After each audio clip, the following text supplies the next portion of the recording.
नमो नमः।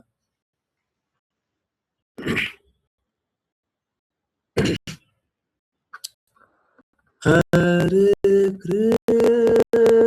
कृष्णा हरे कृष्णा कृष्णा कृष्णा हरे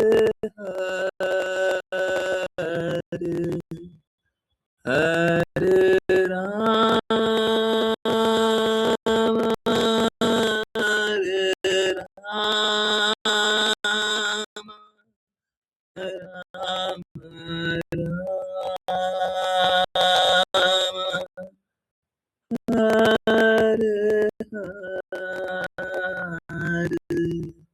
हरे कृष्णा हरे कृष्णा कृष्णा कृष्णा हरे हरे हरे राम हरे राम राम राम हरे हरे हरे कृष्णा हरे कृष्णा कृष्णा कृष्णा हरे हरे हरे राम हरे राम राम राम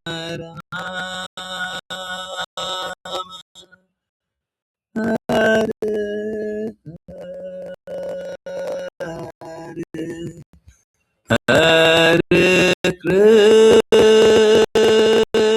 कृष्णा हरे कृष्णा कृष्णा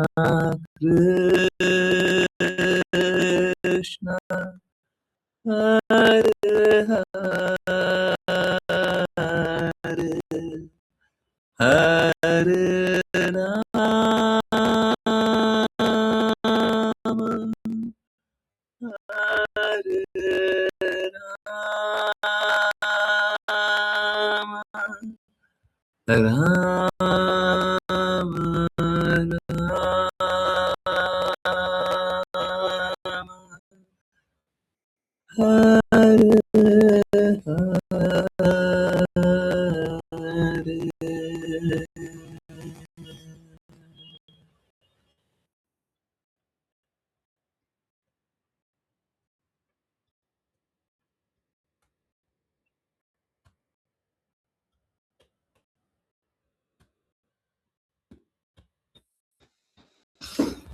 हरे हरे कृष्णा एवरीवन। बहुत बहुत धन्यवाद सभी का ज्वाइन करने के लिए। और चलिए स्टार्ट करते हैं भगवद गीता। जिन लोगों को रीड करना है कृपया करके हैंड रेज करें।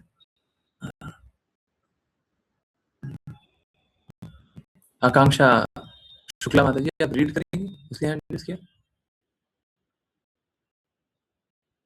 हरे कृष्णा रीड करने के लिए हैंड रेज किया। जल्दी से, शायद गलती से किया। ओके, ऋषा माता जी आप प्लीज कंटिन्यू। हरे कृष्ण गुरुजी। मनुष्य प्रतिदिन जल में स्नान करके स्वयं को शुद्ध करता है, किंतु जो व्यक्ति भगवद गीता के पवित्र गंगा जल में केवल एक बार स्नान करता है वह भौतिक जीवन की सभी मलिनताओं को धो देता है, क्योंकि भगवद गीता पूर्ण पुरुषोत्तम भगवान द्वारा कही गई है। अतः किसी अन्य वैदिक ग्रंथ को पढ़ने की आवश्यकता नहीं है। केवल भगवद गीता को ध्यान पूर्वक और नियमित रूप से सुनना और पढ़ना पर्याप्त है। वर्तमान युग में मनुष्य सांसारिक गतिविधियों में इतना लीन है कि सभी वैदिक ग्रंथों को पढ़ना संभव नहीं है, किंतु यह आवश्यक भी नहीं है। यह एक पुस्तक भगवद गीता पर्याप्त है, क्योंकि यह सभी वैदिक ग्रंथों का सार है और क्योंकि यह पूर्ण पुरुषोत्तम भगवान द्वारा कही गई है। कहा जाता है कि जो गंगा का जल पीता है वह निश्चित रूप से मोक्ष प्राप्त करता है। फिर भगवद गीता का जल पीने वाले के बारे में क्या कहना। गीता महाभारत का अमृत है, जिसे स्वयं विष्णु ने कहा है, क्योंकि भगवान कृष्ण मूल विष्णु है।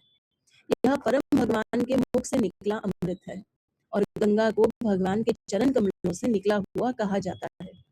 निसंदेह परमेश्वर के मुख और चरणों में कोई अंतर नहीं है, किंतु हमारी स्थिति में हम यह समझ सकते हैं कि भगवद गीता गंगा से भी अधिक महत्वपूर्ण है। भगवद गीता एक गाय के समान है और भगवान कृष्ण जो एक ग्वाल बालक है, इस गाय को दुह रहे हैं। यह दूध वेदों का सार है और अर्जुन एक बछड़े के समान है। बुद्धिमान पुरुष, महान ऋषि और शुद्ध भक्त भगवद गीता के अमृतमय दूध का पान करने वाले हैं। आज के समय में मनुष्य एक ग्रंथ, एक भगवान, एक धर्म और एक कार्य को पाने के लिए अत्यधिक उत्सुक है। अतः संपूर्ण विश्व के लिए एक ही ग्रंथ हो, भगवद गीता, और संपूर्ण विश्व के लिए एक ही भगवान हो, श्री कृष्ण, और केवल एक मंत्र हो, हरे कृष्ण कृष्ण कृष्ण हरे हरे, हरे राम राम राम हरे हरे, और केवल एक कार्य हो, पूर्ण पुरुषोत्तम भगवान की सेवा। गुरुजी आगे पढ़ो। हरे कृष्ण गुरुजी। हरे कृष्णा हरे कृष्णा। हाँ, तो आप लोग सोच रहे होंगे, नए लोगों को पता नहीं होगा कि आज जो हम लोग पढ़ रहे हैं, लिखने वाले और हमको बताने वाले तो हमारे गुरु महाराज हैं। परंतु इस बात को पहले या फिर इस बात को इस तरीके से लिखने वाले शुरुआती व्यक्ति शंकराचार्य। तो शंकराचार्यों का क्या है, ये देखिए, उनको दो कार्य करना होता है और दोनों कॉन्ट्राडिक्टरी काम, दोनों विरोधाभासी कार्य।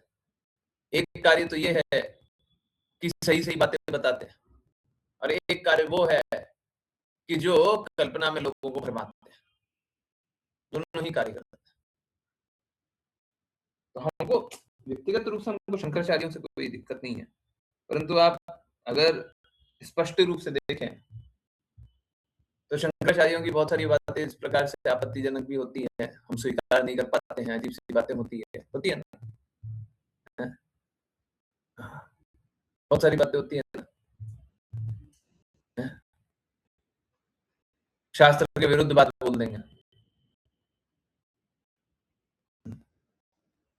तो ये एक्चुअली में शिव जी का कार्य है। अगर आप लोग सोचते हो कि ये गलत काम कर रहे हैं, तो ये गलत काम नहीं है, ये शिव जी का निर्धारित कर्तव्य यही है। क्या है जी? दोनों कार्य करना, दोनों कार्य करना। एक तरफ तो मोड ऑफ इग्नोरेंस का प्रसार करना, एक तरफ शुद्ध बताना, दोनों ही काम करना। ठीक है। तो जब शंकराचार्य को देखें कि एक तरफ वो इस प्रकार से मोड ऑफ इग्नोरेंस का प्रसार कर रहे हैं, तो सही कर रहे हैं, और अगर वो भगवान के बारे में बता रहे हैं तो ये भी सही कर रहे हैं। भगवान के बताने में क्यों सही कर रहे हैं फिर, जब निर्धारित कर्तव्य वही है कि हमको भ्रमित करना है, तो भगवान के बारे में बता करके सही काम क्यों कर रहे हैं? देखिए क्या है, जैसे कोई व्यक्ति होता है, घर पे कैसे रहता है और बाहर में कैसा रहता है, वो तो अंतर होता है ना, हैं? घर में तो अलग तरीके से रहता है कि नहीं रहता है? हुँ? बाहर जाकर के अलग तरीके से व्यवहार करता है, नहीं करता है? हैं?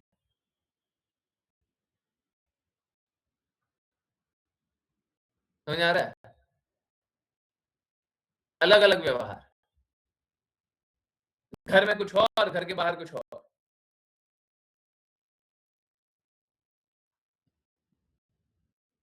ठीक इसी प्रकार से।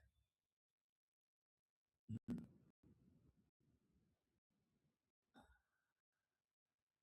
शंकराचार्य क्या करते हैं, हृदय में तो या फिर शिव जी के बारे में पहले बात करें। शिव जी क्या करते हैं, हृदय में तो वो शुद्धतम भक्त हैं, शुद्ध भक्त नहीं है, शुद्धतम, हाईएस्ट। परंतु जैसे एक क्लास मॉनिटर होता है, वो चाहे कितना ही अच्छा बच्चा हो, है ना? क्लास मॉनिटर का काम दिया गया है कि तुमको बच्चों को डाँटना है। तो अब अंदर से वो कैसा होगा? अंदर से वो होगा कि सबसे विनम्रता से बात करेगा, बड़े प्यार से बात करेगा। परंतु क्योंकि निर्धारित कर्तव्य दिया गया है, उसको रिस्पॉन्सिबिलिटी दी गई है, उसको कार्य दिया गया है कि डाँटना, तो डाँटने का काम करेगा। सही बात है, समझ आ रहा है सभी को? हैं? ये दोनों जो दोनों हिस्सा है, वो समझ आ रहा है? हैं? एक तरफ तो शिव जी भगवान की बातों का प्रसार करते हैं, जो भगवान कृष्ण बोल रहे हैं उसका प्रसार करते हैं, और दूसरी तरफ माया का प्रसार करते हैं। तो शिव जी के अनुयायी हैं शंकराचार्य, उनका भी कार्य वही है। और आजकल शंकराचार्यों के अनुयायी भी वही सब कार्य करते हैं, हमेशा से वही कार्य होता है। तो ऐसा नहीं है शंकराचार्य सही बात नहीं बोलते, बहुत सही बात बोलते हैं। परंतु बहुत सारी ऐसी बातें भी होती है जो पूर्ण रूप से भ्रमित करने वाली होती है। यहाँ पे एक बहुत बहुत इंपॉर्टेंट क्वेश्चन है। अगर आप सच में कृष्णा भक्ति करना चाहते हैं, सच में आप दृढ़ता से भगवान की भक्ति करना चाहते हैं और कोई लक्ष्य नहीं है, जीवन का लक्ष्य एकदम क्लियर है, पक्का डिविएट तो नहीं कीजिएगा, भटकिएगा तो नहीं। और आपको एक नियम बता दे रहा है, सबके लिए नहीं है। जो कृष्णा की भक्ति में दृढ़ है, उसके लिए नियम है। क्या? एक चैतन्य चेतामृत में श्लोक है, मायावादी भाष्य सुनीले हाय सर्वनाश। जिसका अर्थ है कि अगर मायावादियों का भाष्य मतलब एक्सप्लेनेशन, जो वो एक्सप्लेन करेंगे, वो सुन लेंगे, मायावादी भाष्य सुनीले, सुनीले, सुन लिया, हाय सर्वनाश। उसके बाद सर्वनाश हो जाएगा, सब खत्म हो जाएगा, सब बर्बाद हो जाएगा। तो जो लोग एकदम दृढ़ प्रतिज्ञ हैं कि हमको भगवत भक्ति करनी है, हमको कृष्णा की भक्ति करनी है, उनको मायावादियों से बच करके रहना चाहिए, उनको इधर-उधर की बातें नहीं सुननी चाहिए, उनको संयमित जीवन जीना चाहिए, संयमित विचार होना चाहिए। ये बात।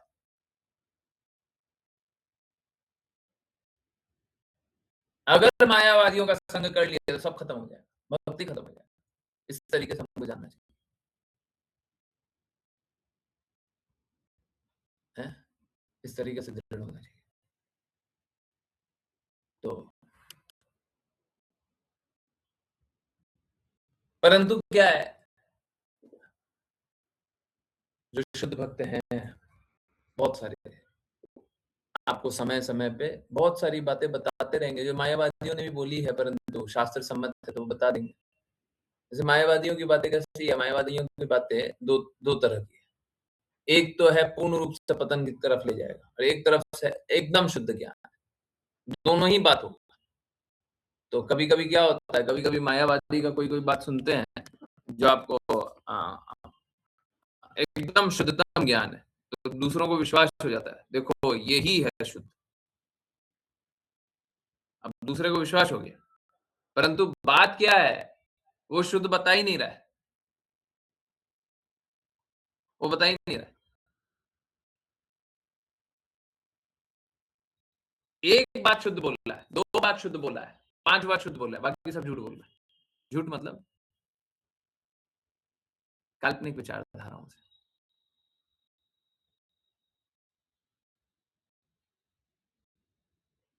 तो ऐसा मायावादी का भाष्य सुनिएगा तो क्या हो जाएगा?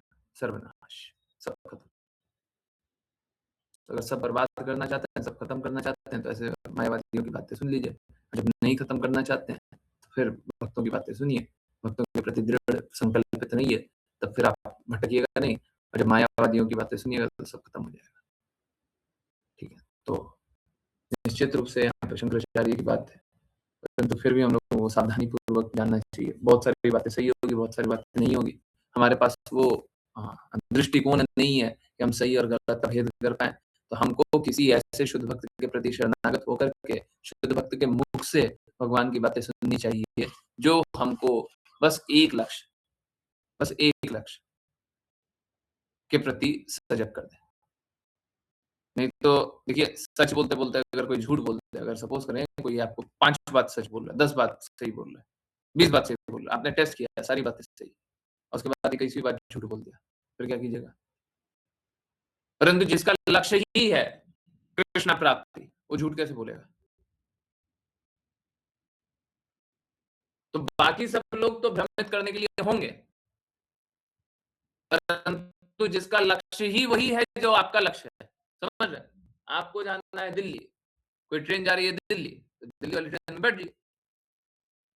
आपको जाना है दिल्ली, कोई ट्रेन जा रही है दिल्ली, अब कोई बस जा रहा है दिल्ली, बैठ जाइए, पहुँच जाइएगा। समझ रहे हैं? जब आपका जो लक्ष्य है उसी उसका भी वही लक्ष्य है, तो वो लक्ष्य पे बैठ जाइए।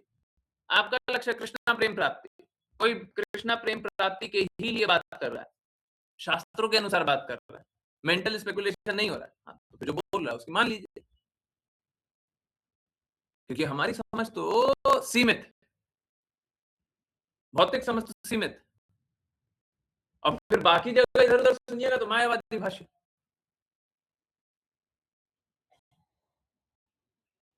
ठीक है? तो इसीलिए जब ठीक है, शंकराचार्य की भाषा है, शंकराचार्य की बातें हैं, हम बिल्कुल शंकराचार्य को कभी भी मिले तो अपमान मत कीजिए। देखिए वो दोनों कार्य कर रहे हैं तो कृष्णा के लिए कर रहे हैं। अगर वो भ्रमित भी कर रहे हैं तो वो भी कृष्णा के लिए कर रहे हैं। अगर शुद्ध भक्त कोई है और माया का भी प्रसार कर रहा है तो वो भी कृष्णा के लिए कर रहा है, शुद्ध भक्त कर रहा हो तो। ठीक है? जैसे माया देवी, माया देवी माया का प्रसार कर रही है ना। अब माया देवी किसकी प्रसन्नता के लिए काम कर रही है? किसकी प्रसन्नता के लिए काम कर रही है? स्वयं कृष्ण की प्रसन्नता के लिए काम कर रही है। परंतु इसका अर्थ यह नहीं है कि माया देवी के प्रति समर्पित हो जाए। माया देवी का सम्मान होना चाहिए कि नहीं, देखिए वो बड़ी निष्ठा से कृष्णा के लिए कार्य कर रही है। ये बात होना चाहिए, उनका सम्मान होना चाहिए इस बात के लिए। वो भी कृष्णा के लिए काम कर रही है। परंतु ये बात नहीं हम उनकी बातें मान लेंगे। I hope this is very very clear. हैं? तो हमको पता होना चाहिए हमारा लक्ष्य क्या है। जो हमारा लक्ष्य है वो लक्ष्य जो प्राप्त करा दे उसकी बात मानिए। ठीक है? हर किसी की बात मान करके कोई लाभ नहीं है। चलिए, तो यहाँ पे बताया गया शंकराचार्य द्वारा, और हम ऐसी भक्ति वेदांत स्वामी श्रील प्रभुपाद द्वारा ये बात को समझ रहे हैं। मनुष्य प्रतिदिन जल में स्नान करता है और स्वयं को शुद्ध करता है, किंतु जो व्यक्ति भगवत गीता के पवित्र जल में केवल एक बार स्नान करता है वह भौतिक जीवन के सभी मलिनता को धो देता है। देखिए यहाँ पे बहुत महत्वपूर्ण बात है। जब हम शरीर को साफ करने का प्रयास करते हैं तो हमारा शरीर कैसा होता है? शरीर होता है अशुद्ध। अभी गर्मी चल रहा है और थोड़ा मैंने अनुभव बस मुंबई में किया है। मुंबई, पुणे नहीं, पुणे में भी नहीं, मुंबई और कहीं पे नहीं। आप वहाँ पे कोई मुंबई में रहता हो तो अनुभव रहेगा कि बाहर बाहर घूम करके आए ना तो एकदम पसीना पसीना पसीना पसीना, पूरा ह्यूमिड। जाएंगे नहाएंगे, कोलकाता, हाँ बिल्कुल सही है। हाँ हाँ, जाएंगे नहाएंगे और नहाने के बाद बस बाहर आइए और बस 30 सेकंड अगर टॉवल से नहीं पूछे, 30 सेकंड वापस से पूरा पसीना पसीना हो जाइएगा, है ना? 30 सेकंड ही काफ़ी है। हैं? सही बात है ना? हम तो अभी नहाने गए थे, हम तो अभी साफ होने गए थे। क्या हुआ? साफ होके आ गए? क्या हुआ? हमारा शरीर हमेशा दूषण से भरा हुआ है, गंदगी से भरा हुआ है। इस शरीर को साफ करने जाइएगा, साफ नहीं हो पाएगा। हाँ, इसका मतलब ये नहीं है अशुद्ध रहना है, परंतु अपनी अशुद्धता स्वीकारना है। ज़्यादा अपने शरीर को शुद्ध मत जान दीजिए।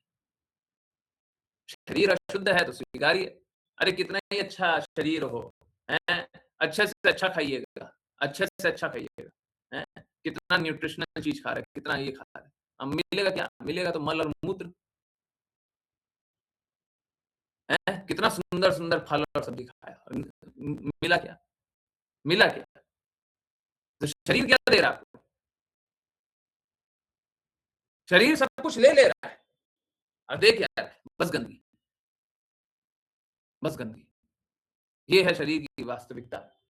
तो बात ये है कि शरीर को साफ करेंगे, तो आप किसी भी दृष्टिकोण से देखें, हैं?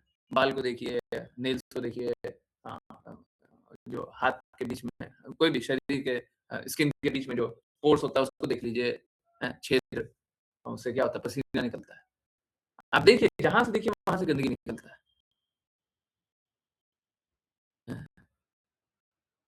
यहाँ पे बाल के बारे में बात करना बहुत महत्वपूर्ण है। लोग सोचते हैं बाल से सुंदरता आती है। गुरु महाराज बताते हैं कि कली काल में ना, कली काल में जो हेयर का जो स्टाइल होता है उसी से लोग सुंदर जाना जाएगा। परंतु बाल में गंदगी आती है, बाल से सुंदरता नहीं आती है। हाँ, 2 प्रकार के साधु होते हैं, जो बाल को नहीं धोते हैं वो भी मतलब बाल को ऐसे ही अव्यवस्थित रखते हैं। धोने का नहीं, अव्यवस्थित मतलब उस पे ध्यान केंद्रित नहीं किया। वो भी साधु होते हैं और बाल जो नहीं रखते हैं वो भी साधु होते हैं। 2 प्रकार के होते हैं। वहाँ पे क्यों जो बाल गंदा रखते हैं वो कैसे साधु? देखिए वो शरीर के चिंतन में है ही नहीं, वो यही बात को स्वीकारते हैं, शरीर शुद्ध है ही नहीं। परंतु कोई भी स्पेशली माताएँ कभी बाल धोती हैं, जब भी बाल धोएँगी गंदगी रहती है। बाल कितना भी अच्छे से धो कर के आ जाइए, थोड़ा-सा स्क्रैच कीजिए, देखिएगा कुछ ना कुछ गंदा निकल गया। होता नहीं होता? क्या हुआ? अभी तो धो के आए थे, अभी भी गंदगी है। तो बालों के अंदर में क्या होता है? स्कैल्प बस गंदगी भरा पड़ा है। हमारा शरीर पूरा दोषों से, पूरा गंदगी से भरा हुआ है, हैं?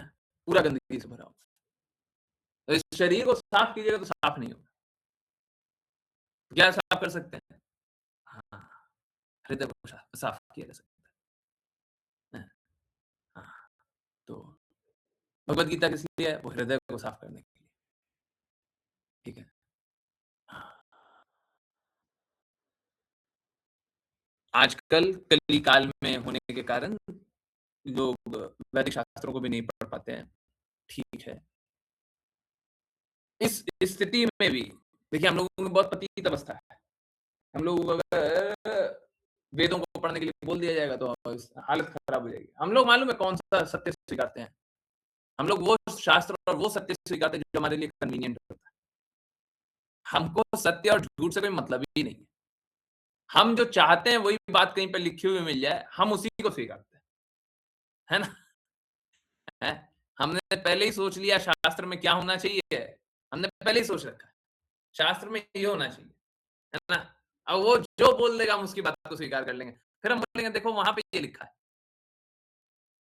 जबकि हमारा उसमें कोई निष्ठा नहीं है। हम उसके कहे अनुसार नहीं चलने वाले हैं।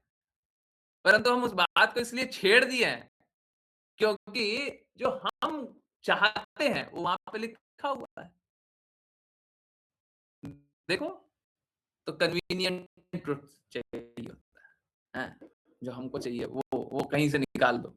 निकालो जी निकालो ये बात कहाँ पे लिखा हुआ है? ऐसे ही वो स्त्रियों में दोष देखने वाले पाखंडी लोग कल कल एक्सपोज़ हुए ना, कल ही ना स्त्रियों, हैं?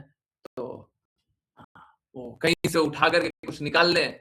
हमने बोला देखो स्त्री निम्न है, हम तो शोषित वंचितों की बात करते हैं, अब हमको स्त्रियों की बात करनी है क्योंकि स्त्रियाँ शोषित हैं।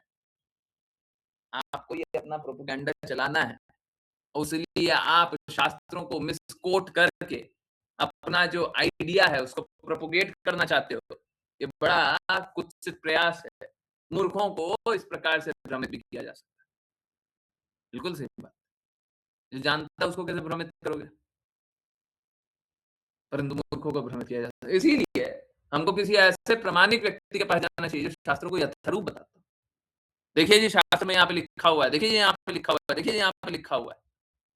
भगवान कृष्ण की बातें हैं। क्या आप इसको डिक्लाइन कीजिएगा? हमारा तो बड़ा सरल सा बात है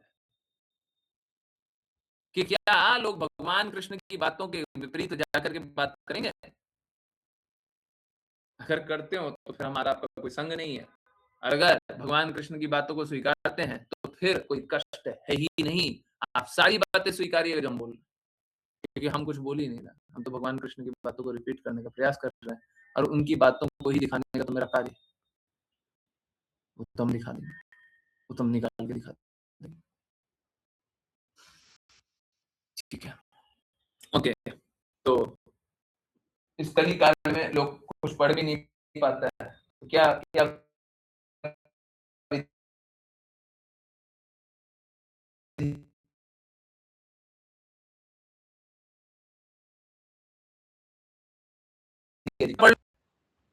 अब यहाँ पे बताया गया कि जो गंगा जल पीता है वो मोक्ष को प्राप्त करता है। अब भगवत गीता पीने से, भगवत गीता का जल पीने से, भगवत गीता की बातें समझने से तो एक्चुअली में यहाँ पे लिखा हुआ नहीं है, परंतु सीधा भगवत धाम प्राप्ति होती है। इससे ज्यादा अमृत, इससे ज्यादा ऊंचा, इससे ज्यादा अच्छा और क्या मिलेगा?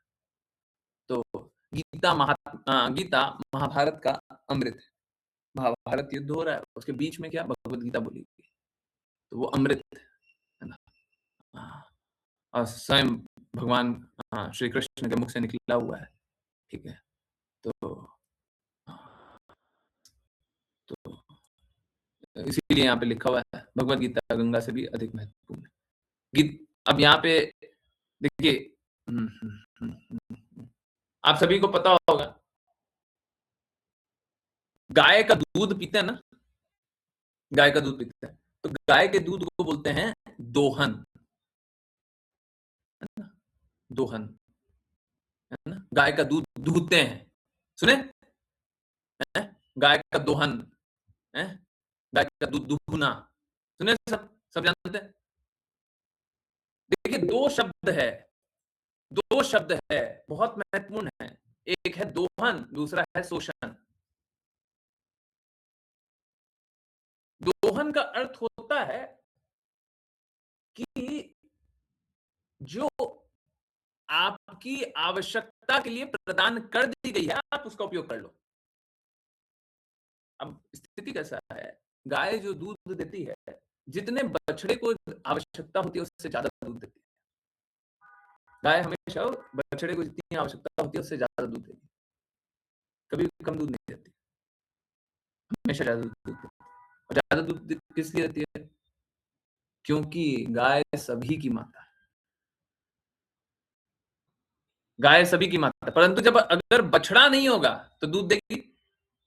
गुरु महाराज ये बात बताते हैं, कितना अमेजिंग कृष्णा का ये अरेंजमेंट है कि एक स्त्री होती है तो उसके स्तनों में कभी दूध नहीं रहता, परंतु बच्चा जैसे ही जन्म लेता है वैसे ही दूध आ जाता है।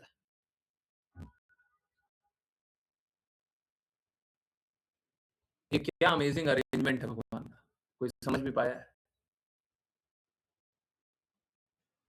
परंतु फिर भी एक स्त्री होती है, मां होती है, उसके पास अपने बच्चे को पिलाने से ज्यादा दूध नहीं होता, नहीं होता। गाय उससे भी महान होती है,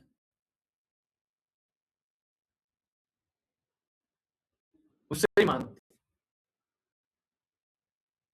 गाय की सभी को रक्षा करनी चाहिए। तो जो बछड़ा होता है उसी के कारण गाय दूध देती है।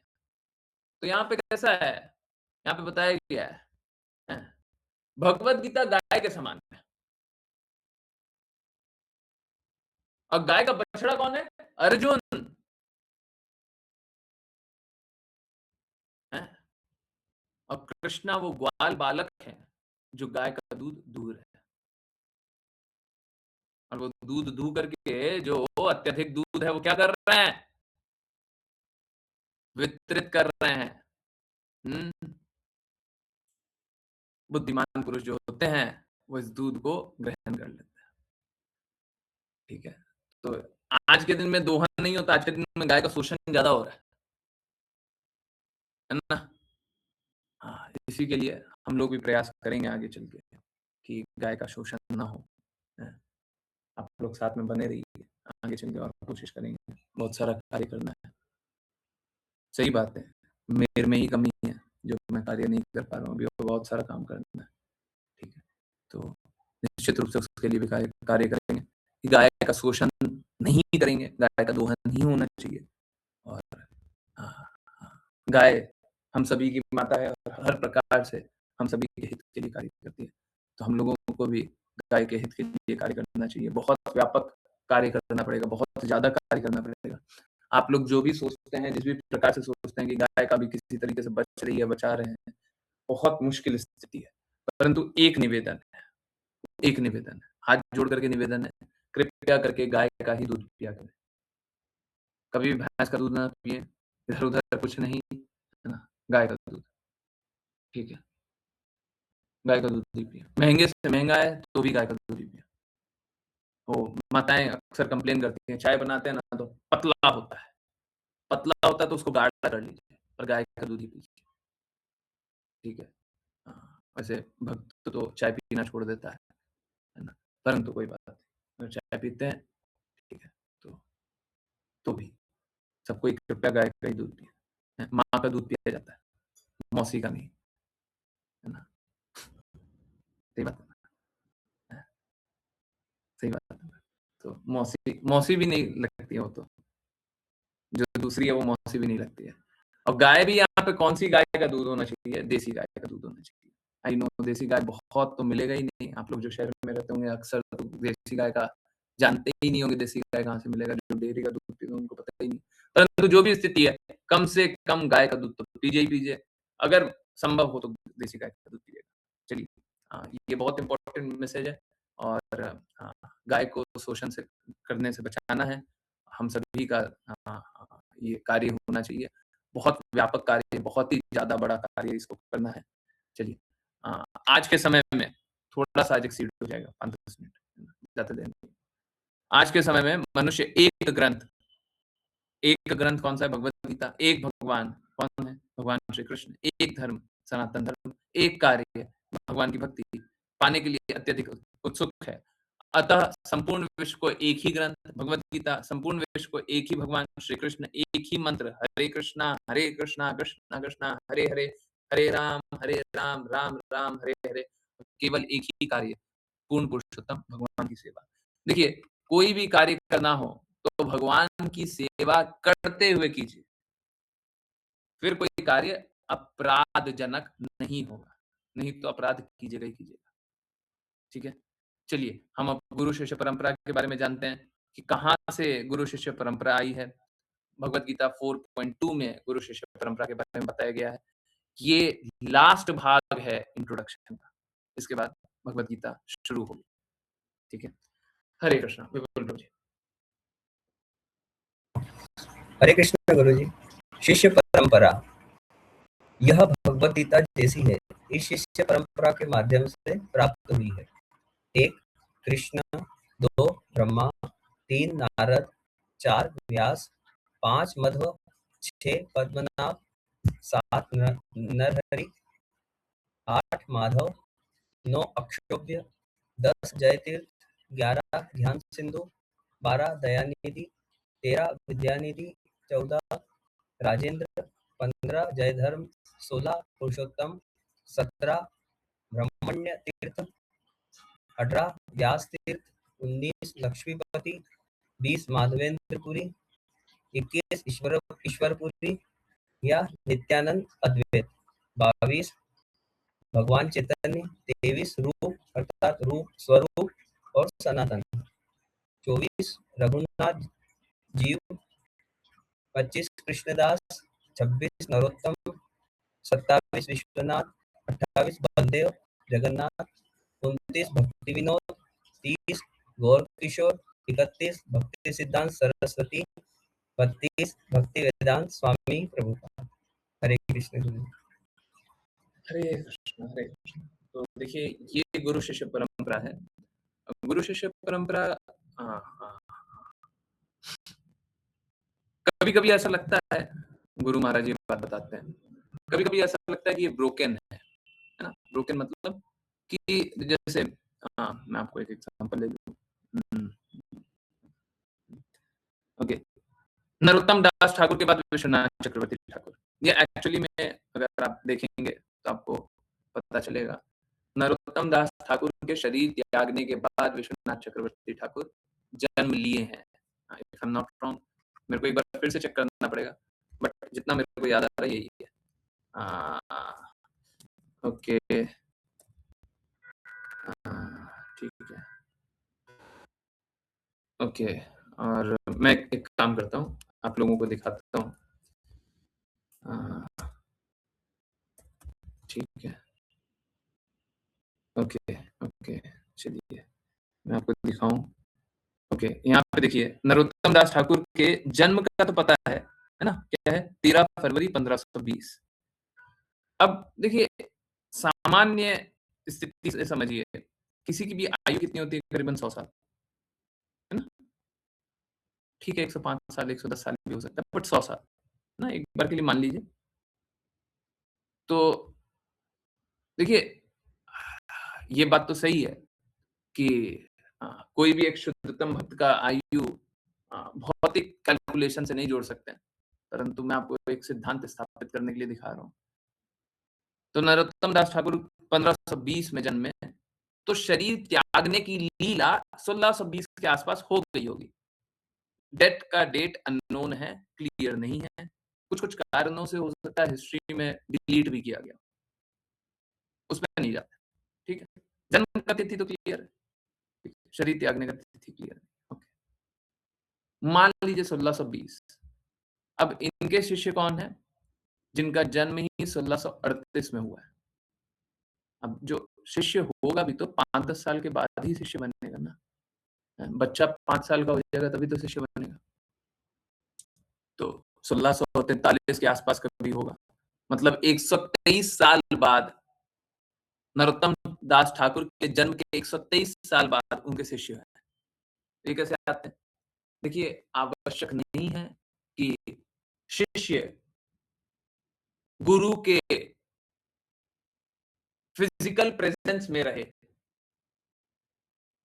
बहुत बहुत बड़ी बात बता रहा हूं।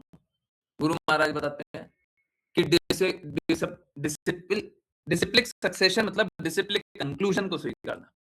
गुरु शिष्य परंपरा का अर्थ है गुरु शिष्य परंपरा के सिद्धांतों को स्वीकारना। क्या सिद्धांतों को स्वीकारना का अर्थ क्या है कि देखिए जो बात नरोत्तम दास ठाकुर, यहाँ पे देख लीजिए, और न सिर्फ यहाँ पे लिखा हुआ है, यही बात को वो चैतन्य चेतामृत में साफ साफ बोले हैं कि विश्वनाथ चक्रवर्ती ठाकुर नरोत्तम दास ठाकुर के शिष्य। तो समझिए यहाँ पे जो बात नरोत्तम दास ठाकुर ने बोला है, सो बात विश्वनाथ चक्रवर्ती ठाकुर स्वीकारते हो। अगर कोई ऐसा करता हो तो गुरु शिष्य परंपरा में है। गुरु शिष्य परंपरा का मतलब है गुरु शिष्य परंपरा के सिद्धांतों को स्वीकारना। ठीक है, और हमारे गुरु महाराज साफ साफ बोलते हैं Vishwanath Chakravarti Thakur was direct disciple of Narottam Das Thakur. ये नहीं कि बीच में कोई और था, नहीं। तो गुरु के प्रकट रहने की लीला के बाद भी शिष्य गुरु की बातों को स्वीकार करके गुरु के कहे अनुसार चल सकता है। ये थोड़ा मुश्किल होता है, थोड़ा मुश्किल है, असामान्य है, बिल्कुल मानते हैं, स्वीकारते हैं, असामान्य है, परंतु ये संभव है, ऐसा होता है। तो ये इंपॉर्टेंट बात थी, हम लोगों के अस्तित्व के लिए बहुत इंपॉर्टेंट बात है। तो हम लोग ये सारा भगवत गीता भक्ति वेदांत स्वामी शिला प्रभुपाद या एसी भक्तिवेदांता स्वामी शिला प्रभुपाद से जान रहे हैं, ठीक है। तो ये है गुरु शिष्य परंपरा, और इसी गुरु शिष्य परंपरा से आगे हम लोग सारी भगवद गीता की बातें समझेंगे। आज हम लोग इंट्रोडक्शन समाप्त कर दिए, और कल से हम लोग भगवद गीता पहले अध्याय पे आ जाएंगे। आई होप आप लोगों को इंट्रोडक्शन अच्छे से समझ में आया हो, एक एक बात समझ में आई हो। मैं गुरु महाराज के एक एक बात के लिए खड़ा हुआ हूँ। एक भी बात किसी को नहीं समझ में आई हो, कुछ भी बात नहीं समझ में आई, कुछ भी ऐसा हुआ जो नहीं लगा कि ये तो नहीं समझ में आया, वो नहीं समझ में आया, बार बार पूछा कीजिए। हम तैयार खड़े हुए हैं, हम एक एक बात को समझाने के लिए तैयार खड़े हुए हैं, ठीक है। हाँ, ऐसा संभव है कि कोई ऐसी बात हो जो समझ के परे हो, स्वीकार कर लेंगे जी, अपनी निम्न अवस्था को स्वीकार कर लेंगे, परंतु मुख्यतः सारी बातें समझ में आ जाएगी। और उससे भी ज्यादा महत्वपूर्ण बात ये कि आप लोगों को जीवन के लिए जो जो महत्वपूर्ण है सब कुछ समझ में आ जाएगा। तो मतलब आपको जीवन का लक्ष्य क्लियर हो जाएगा, जीवन के लक्ष्य के लिए आराम से दृढ़ता से आप आगे बढ़ पाएंगे। तो अगर आप लोग दृढ़ता से सुन रहे हो, आई होप आप लोगों को बदलाव भी अनुभव हो रहा होगा, है ना। आगे और प्रयास करेंगे और अच्छे से एक्सप्लेन करने का। चलिए प्रत्यय वैष्णव प्रणाम मंत्र, और फिर किन्हीं की कोई जिज्ञासाएं होंगी तो बिल्कुल लेंगे। जिन किन्हीं को वैष्णव प्रणाम मंत्र करना है कृपया करके हैंड रेज करें। ओके, सो ठीक है, तो एक काम करें, ऋचा माता जी आप ही वैष्णव प्रणाम मंत्र कीजिए, और किसी की अगर जिज्ञासा है तो हैंड रेज कर लीजिए या चैट में लिख दीजिए। चैट में आई लिखिएगा, मैं वेट करूंगा, हैंड रेज कर लीजिएगा, मैं वेट करूंगा, नहीं तो फिर आज संडे स्पेशल है। संडे स्पेशल होने के कारण कोई भी किसी प्रकार की जिज्ञासा बिल्कुल पूछ सकता है, कोई दिक्कत नहीं है। बस द्वेष नहीं करना, ठीक है। आपको जहां से जिसको भी लाना है वो भी ला सकते हैं, द्वेष मत कीजिएगा, द्वेष मत कीजिएगा, बस एक ही निवेदन, ठीक है। आपके हित के लिए बात बोल रहे है ना, तो कृपया करके द्वेष मत कीजिएगा बस। ओके, चलिए वैष्णव प्रणाम मंत्र स्टार्ट करते हैं।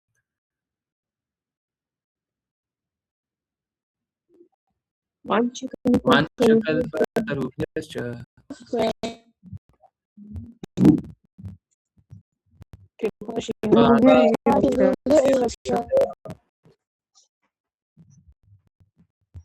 पतितानां पावनेभ्यो वैष्णवेभ्यो नमो नमः। अनंत कोटि वैष्णव वृंद की जय जय श्री भक्तिवेदांता स्वामी श्रील प्रभुपाद की जय भगवती सिद्धांत सरस्वती ठाकुर गौर कृष्ण दास बाबू जी भक्ति विनोद ठाकुर जगन्नाथ दास बाबू जी नाम शास्त्री हरिदास की जय जय श्री रूप सनातन भट्ट रघुनाथ जी गोपाल भट्टदास रघुनाथ की जय जय श्री कृष्ण चैतन्य प्रभु नित्यानंद श्री अद्वैत गदाधर श्री गौर गोविंद की जय गंगा मैया यमुना माई वृंदा देवी तुलसी महारानी पुरी द्वारका वृंदावन धाम की जय भगवद गीता श्रीमद् भागवतम चैतन्य चैतन्यमृत की जय सभी भक्तों की जय हरे कृष्ण हरे कृष्णा हरे हरे राम राम राम हरे कृष्णा हरे कृष्णा हरे हरे राम राम राम हरे कृष्णा कृष्ण कृष्ण हरे राम राम हरे हरे हरे कृष्णा गुरु जी हरे कृष्णा।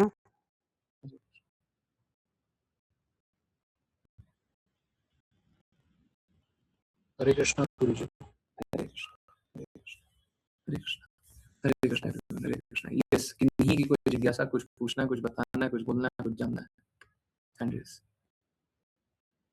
चैट में आई, बस आई लिख दीजिए, मैं वेट करूंगा, ठीक है। तो मेरे को कोई जिज्ञासा नहीं दिखाई दे रही है, बिल्कुल आप जिज्ञासा है, बिल्कुल कितनी भी जिज्ञासा हो, कैसी भी जिज्ञासा हो, बस द्वेष नहीं कीजिएगा। जिसको भी बुलाना है, जिसको भी बुलाना है, द्वेष नहीं करना है, बस ये करना है। जितना जिज्ञासा पूछना बिल्कुल पूछिएगा। अभी हम लोग बस प्रेयर करते हैं। ऋचा माता जी 9:15 टाइम लिख दीजिएगा, 9:15, ठीक है। 9:15 बजे हम लोग स्टार्ट करेंगे संडे स्पेशल। तो 9:15 बजे से 10:30 बजे तक सबके पास मौका रहेगा। मेरा निवेदन है 10 बजे तक पूछ लीजिएगा। बहुत 10:10 तक पूछ लीजिएगा, उसके बाद मत कीजिए। अगर किन्हीं की जिज्ञासा धीरे-धीरे आंसर करेंगे, पर कोशिश कीजिए सारी जिज्ञासा आप 10 बजे या 10:10 तक रख लीजिए। बहुत है, 10:15 बजे तक रख लीजिए। ठीक है, चलिए स्टार्ट करते हैं। कीर्तन और आरती।